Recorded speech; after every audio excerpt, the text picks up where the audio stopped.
नमस्कार दोस्तों, स्वागत है आपके अपने YouTube channel Vinod Hindi point में। दोस्तों, आज के इस वीडियो में संपूर्ण हिंदी साहित्य से संबंधित महत्वपूर्ण प्रश्नोत्तरी को रखा गया है, जो सभी परीक्षाओं की दृष्टि से बहुत ही महत्वपूर्ण है।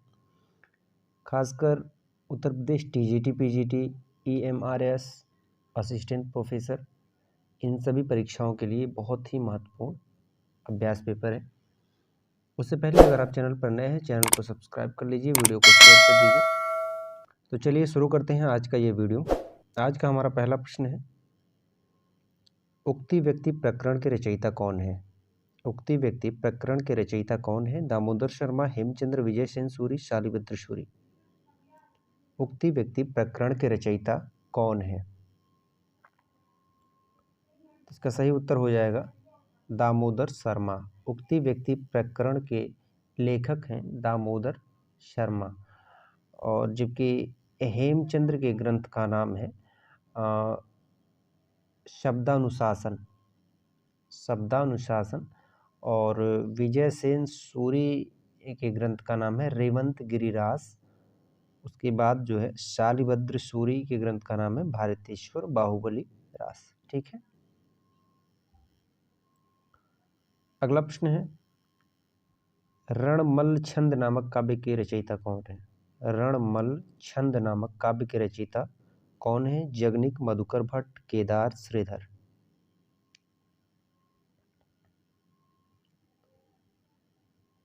तो इसका सही उत्तर हो जाएगा श्रीधर। रणमल छंद नामक काव्य की रचयिता हैं श्रीधर। जबकि जगनिक की रचना का नाम है परमाल रासो, जिसे जो है आलखंड के नाम से जाना जाता है। मधुकर भट्ट की रचना का नाम है जयमंग जस चंद्रिका।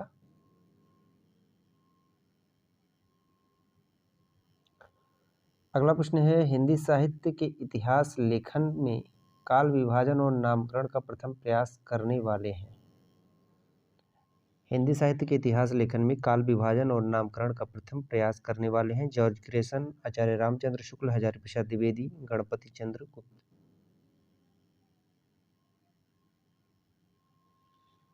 इसका सही उत्तर हो जाएगा जॉर्ज ग्रेसन। हिंदी साहित्य के इतिहास लेखन में काल विभाजन और नामकरण का प्रथम प्रयास जिन्होंने किया वह हैं जॉर्ज ग्रेसन।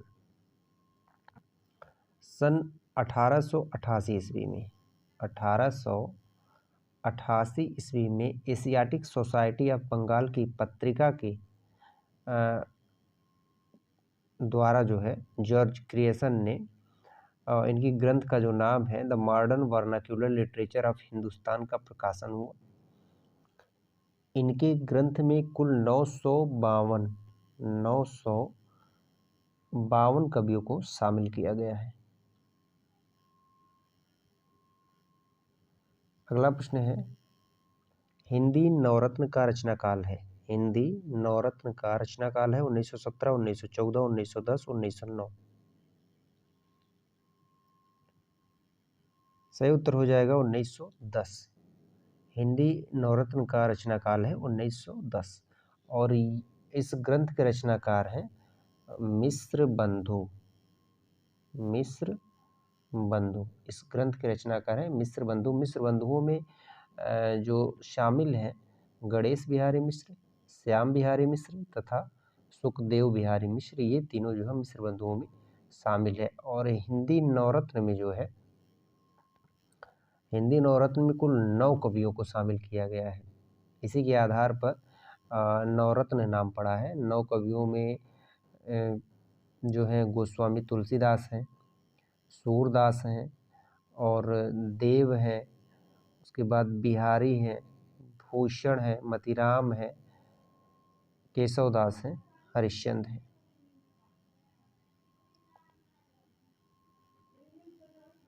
अगला प्रश्न है, चंदनबाला रास किसकी रचना है? चंदनबाला रास किसकी रचना है?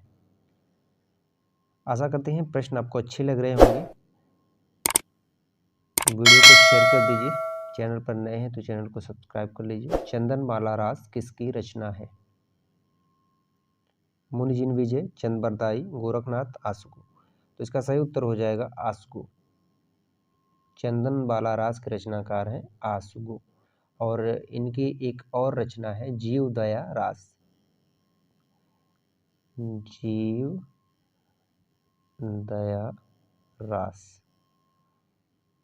चंदन बाला रास के अतिरिक्त इनकी जो और रचना है जीव दया रास, और इन दोनों रचनाओं में जो है करुण रस प्रधान है। चंदन बाला रास और जीव दया रास में करुण रस प्रधान है। अगला प्रश्न है, महावीर प्रसाद द्विवेदी ने सरस्वती पत्रिका का संपादन कब किया? 1901, 1903, 1904, 1905।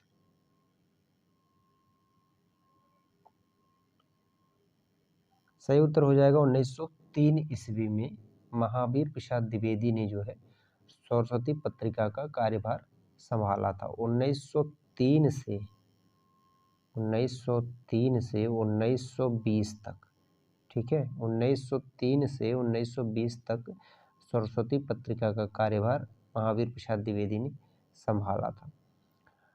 महावीर प्रसाद द्विवेदी का जन्म जो है 1864 ईस्वी में, 1864 ईस्वी में जो है रायबरेली के दौलतपुर गांव में हुआ था, ठीक है। और इनके जो प्रसिद्ध काव्य संग्रह हैं जैसे काव्य मंजूषा है, सुमन है, कान्य कुब्ज, अबला विलाप है। अगला प्रश्न,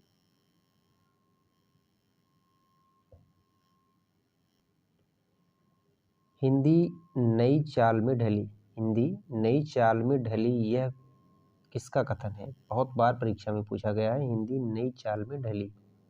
महावीर प्रसाद द्विवेदी, श्याम सुंदर दास, राधा कृष्ण दास, भारतेंदु हरिश्चंद्र।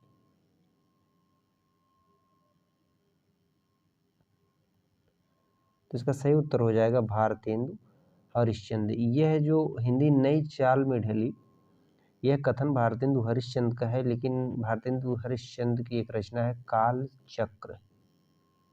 काल चक्र उसी रचना से यह संबंधित है। यह कोटेशन जो है काल चक्र से संबंधित है।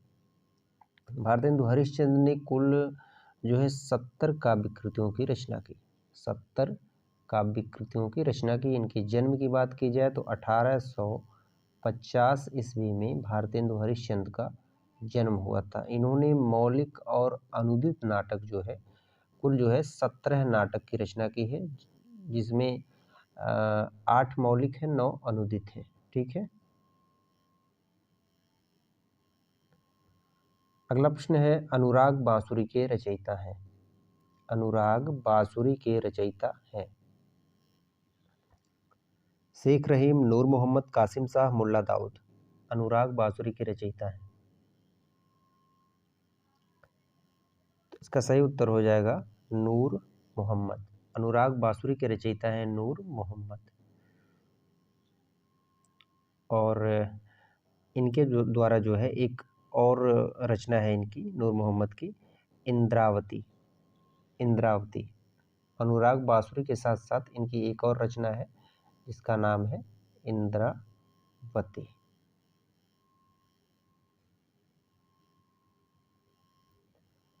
अगला प्रश्न है, काशी नागरी प्रचारणी सभा की स्थापना किस वर्ष हुई थी? काशी नागरी प्रचारणी सभा की स्थापना किस वर्ष हुई थी? 1895, 1995, 1893, 1757।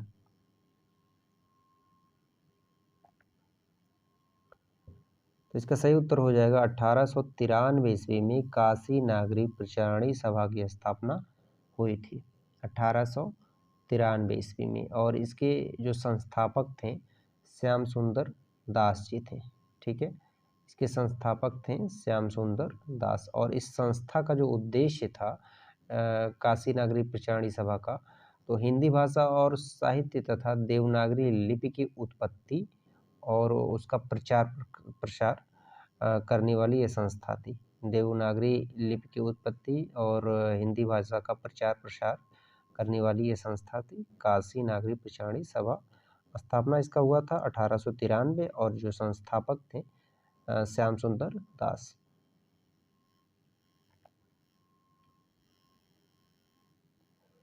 अगला प्रश्न है, गोरखबानी ग्रंथ के संपादक हैं।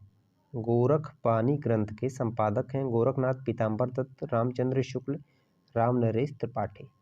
गोरखबानी ग्रंथ के संपादक हैं। तो इसका सही उत्तर हो जाएगा पीताम्बर दत्त बर्थवाल। गोरखबानी ग्रंथ के संपादक हैं पीताम्बर दत्त बर्थवाल।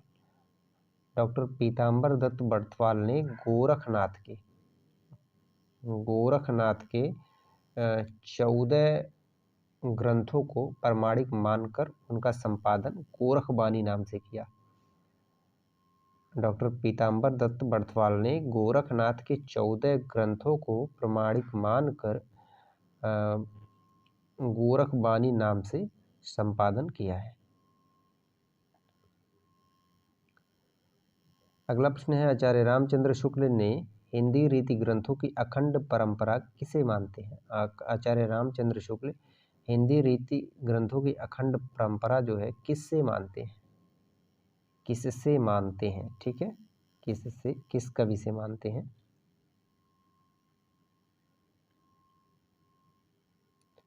इसका सही उत्तर हो जाएगा चिंतामणि त्रिपाठी। आचार्य रामचंद्र शुक्ल जो है हिंदी रीति ग्रंथों की जो अखंड परंपरा है वह चिंतामणि त्रिपाठी से मानते हैं। और चिंतामणि त्रिपाठी का द्वारा रचित जो ग्रंथ है रस विलास है। रस विलास, कविकुल कल्पतरु, ये कई बार परीक्षा में पूछा गया है। श्रृंगार मंजरी है, काव्य विवेक है, ये सभी जो है चिंतामणि द्वारा रचित ग्रंथ है। अगला प्रश्न है, तुलसीदास कृति विनय पत्रिका की भाषा है। विनय पत्रिका की भाषा है ब्रज भाषा, अवधी, खड़ी बोली, मगही। तुलसीदास कृत विनय पत्रिका की भाषा है ब्रज भाषा, अवधी, खड़ी बोली या फिर मगही। सही उत्तर हो जाएगा इसका ब्रज भाषा। तुलसीदास द्वारा रचित जो विनय पत्रिका है उसकी जो भाषा है वह ब्रज भाषा है। और ब्रज भाषा में तुलसीदास ने विनय पत्रिका के साथ साथ वैराग्य संदीपनी, कृष्ण गीतावली और गीतावली, दोहावली, कवितावली, ये सभी जो है ब्रज भाषा में लिखा है।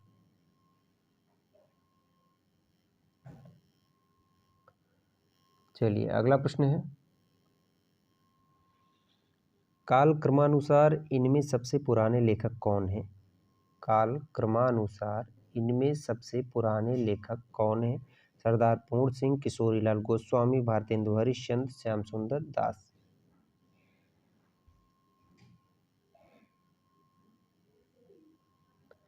इसका सही उत्तर हो जाएगा सबसे पुराने लेखक हैं भारतेंदु हरिश्चंद्र।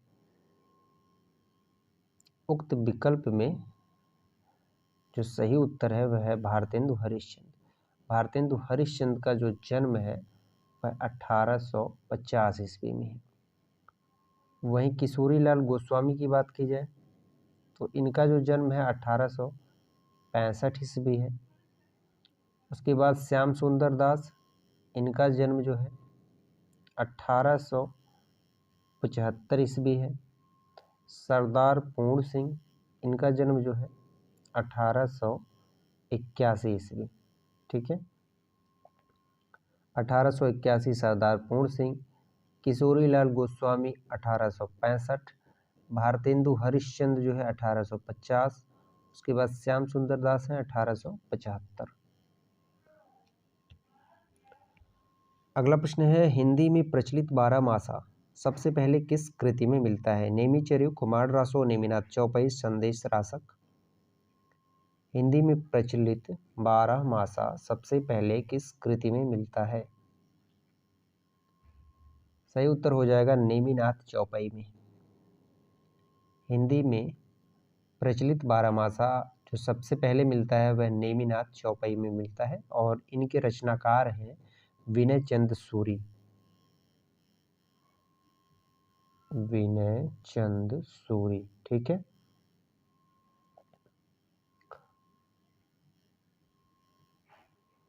अगला प्रश्न है, रीतिकाल की भूमिका पुस्तक के लेखक कौन है? रीतिकाल की भूमिका पुस्तक के लेखक कौन है? आचार्य विश्वनाथ प्रसाद मिश्र, आचार्य नंद दुलारे वाजपेयी, डॉक्टर नगेंद्र, डॉक्टर गणपति चंद्र गुप्त। रीतिकाल की भूमिका,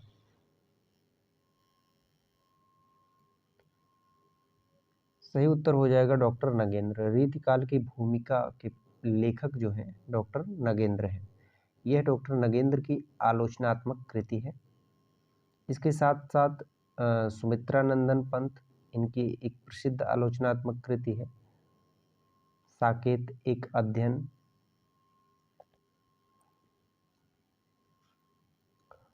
चलिए बढ़ते हैं अगले प्रश्न की तरफ। अगला प्रश्न है, एक थाल से मोती भरा, सबके सिर पर औंधा धरा, चारों ओर वह थाली फिरे, मोती उसमें एक न गिरे। यह पंक्तियां किसकी है? प्रसिद्ध पंक्तियां हैं, आसान है। सही उत्तर हो जाएगा अमीर खुसरो। एक थाल मोती से भरा, सबके सिर पर औंधा धरा, चारों ओर वह थाली फिरे, मोती उसमें से एक न गिरे।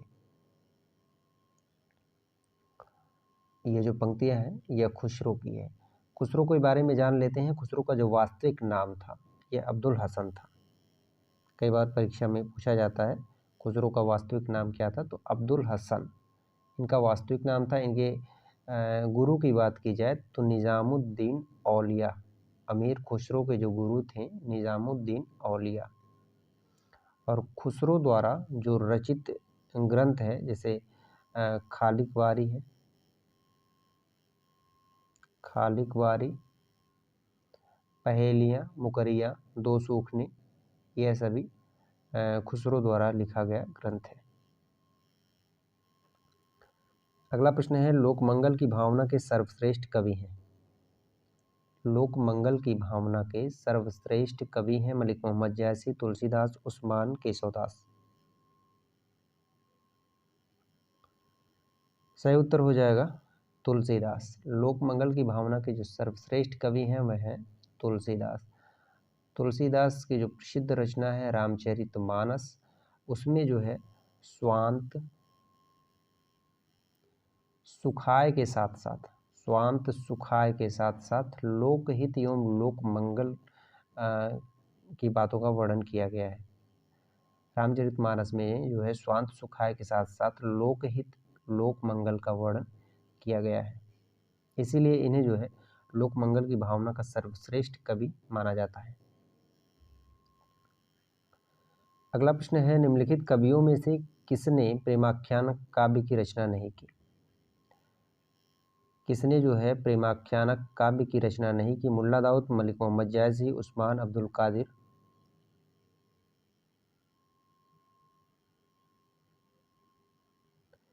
सही उत्तर हो जाएगा अब्दुल कादिर। इन्होंने जो है प्रेमाख्यानक काव्य की रचना नहीं की। मुल्ला दाऊद, जायसी, उस्मान, ये तीनों जो है सूफी काव्यधारा से संबंधित कवि थे। इन्होंने प्रेमाख्यानक काव्य की रचना की है। मुल्ला दाऊद की बात की जाए तो इनकी रचना का नाम है चंदायन।